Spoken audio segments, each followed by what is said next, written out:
نے اپنے منہ پر کالک ملی الیکشن ایکٹ بل منظور کر کے. بیرسٹر گوہر خان جو پی ٹی آئی کے چیئرمین ہیں، فوری طور پر انہوں نے سپریم کورٹ میں اس قانون کو چیلنج کرنے کا فیصلہ دیا. عین ممکن ہے آج سپریم کورٹ میں اس قانون کو چیلنج کر دیا جائے، اور پھر ظاہر ہے سپریم کورٹ میں تو وہی ججز ہیں جنہوں نے مخصوص نشستوں والے کیس کا فیصلہ سنایا، کوئی نئی ججز تو نہیں آنے. اور سب سے بڑی بات یہ ہے کہ پریکٹس اینڈ پروسیجر کمیٹی میں قاضی صاحب کو شکست ہو جانی ہے، تو وہ بینچ بنے گا،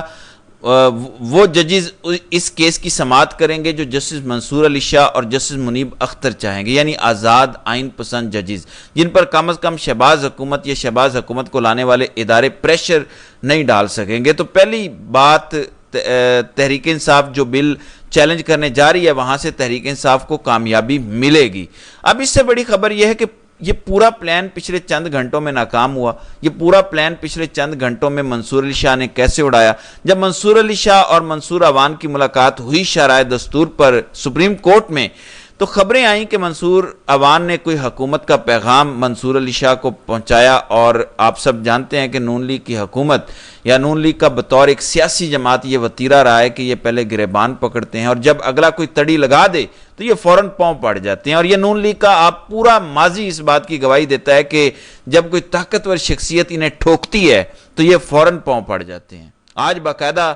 جسٹس منصور علی شاہ کے پاؤں پکڑے گئے اور ان کو بتایا گیا کہ کیونکہ پارلیمنٹ اس بل کو منظور کرنے جا رہی ہے تو عین ممکن ہے کہ یہ معاملہ دوبارہ آپ کے پاس آئے، عین ممکن ہے کہ اس بل کو چیلنج کیا جائے. تو ذرا حکومت کے ساتھ معاملات بنا کے رکھے جائیں، عدالتی امور پر ہمارے ساتھ انگیجمنٹ بنائیں اور شہباز شریف کے ساتھ ملاقات کا کوئی پلان بنایا جائے. یعنی وہی طریقہ کار جس طرح قاضی صاحب جب آئے تھے تو اس ٹائم شہباز شریف کی ملاقات ہوئی، پھر لاہور میں جسٹس عالیہ نیلم نے مجھے یاد ہے جب حلف اٹھایا تو اس ٹائم وفاقی وزیر قانون اعظم نذیر تارڑ نے گورنر ہاؤس لاہور میں بھری محفل میں جسٹس عالیہ نیلم کو کہا تھا کہ وزیر اعلیٰ پنجاب مریم نواز آپ سے ملنا چاہتی ہیں کیونکہ ان کا سٹائل ہی یہ ہے، ان کا ججز کو مینج کرنے کا طریقہ واردات ہی یہی ہے. اس لیے منصور علی شاہ کو شاید مینج کرنے کی یا ان کو انگیج کرنے کی کوشش کی گئی. تو خبر دینے والے یہ بتا رہے ہیں، شہر اقتدار کے جو صحافی ہیں باخبر وہ تصدیق کر رہے ہیں، اور سب سے امپورٹنٹ سپریم کورٹ کے جو باخبر رپورٹرز ہیں وہ کہہ رہے ہیں کہ منصور علی شاہ نے ہری جھنڈی دکھا دی ہے. جسٹس منصور علی شاہ نے بتا دیا کہ ہر اس فیصلے کو کنڈیم کیا جائے گا، اس کی مذمت کی جائے گی، اس کو ردی کی ٹوکری میں پھینکا جائے گا جو ماورائے آئین ہوگا، جو ماورائے قانون ہوگا، آئین کے مطابق، قانون کے مطابق، انصاف پر مبنی فیصلہ ہوگا. اگر پارلیمنٹ نے کوئی بل منظور کیا ہے اس کو چیلنج کیا جاتا ہے تو آئین قانون کی روشنی میں میرٹ پر اس قانون کو دیکھا جائے گا، اس بل کو دیکھا جائے گا. اگر میرٹ سے ہٹ کر پارلیمنٹ نے کوئی فیصلہ کیا ہے، کام کیا ہے، تو پارلیمنٹ کو اس کا خمیازہ بھگتنا پڑے گا. لہٰذا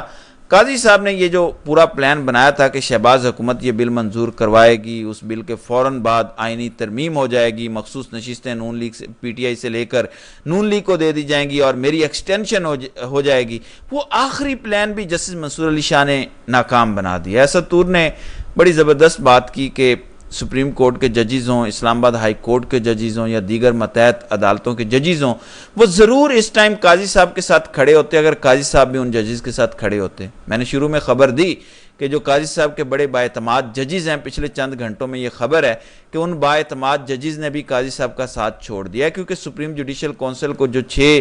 اسلام آباد ہائی کورٹ کے ججز نے خط لکھا، پھر انسداد دہشت گردی کی عدالتوں کے ججز نے سپریم کورٹ کو خط لکھے، پچھلے 8-9 مہینوں میں جس قسم کا ججز پر دباؤ رہا، ایک گھٹن کا ماحول ججز کے ساتھ رہا، اگر سپریم کورٹ میں بیٹھے منصف اعلیٰ ان تمام ججز کے ساتھ کھڑے ہوتے، یہ کہتے اداروں کو کہ ہمارے ججز پر دباؤ نہ ڈالا جائے، ٹھیک ہے ہم ایک ورکنگ ریلیشن بناتے ہیں، ٹھیک ہے آپ کو اگر عدلیہ سے کوئی اختلافات ہیں ہم اس کو بیٹھ کر حل کرتے ہیں، لیکن ایسا نہیں ہے کہ آپ ججز کو دباؤ میں لائیں، کسی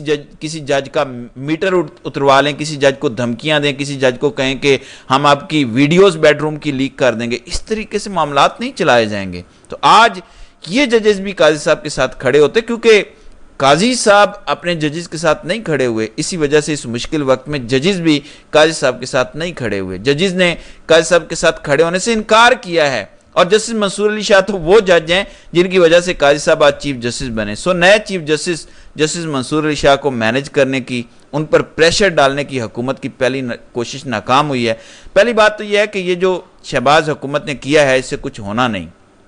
ابھی میں سن رہا تھا اظہر صدیق ایڈوکیٹ کو، انہوں نے کہا کہ سیکشن 147 کے تحت پارلیمنٹ کے پاس یہ اختیار ہی نہیں ہے کہ سپریم کورٹ کسی قانون کی تشریح کرے اور پارلیمنٹ اس قانون کو چینج کر دے اور فیصلے کو نہ مانے اور سپریم کورٹ کے فیصلے کی راہ میں رکاوٹ ڈالے. تو اس کا خمیازہ شہباز حکومت کو بھگتنا پڑے گا. میں بار بار اپنی ویڈیوز میں کہتا ہوں آپ صرف انتظار کریں سپریم کورٹ کے ان بہادر 8 ججز کے تفصیلی فیصلے کا. جو کچھ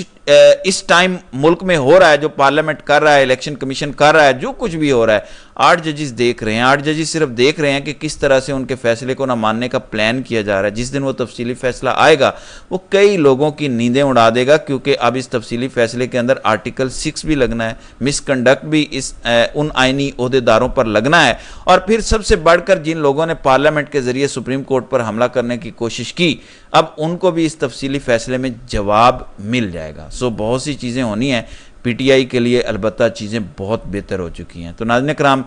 آپ کی اس ویڈیو کے حوالے سے کیا رائے ہے؟ آپ اپنی رائے کا اظہار کامنٹ سیکشن میں ضرور کیجئے گا.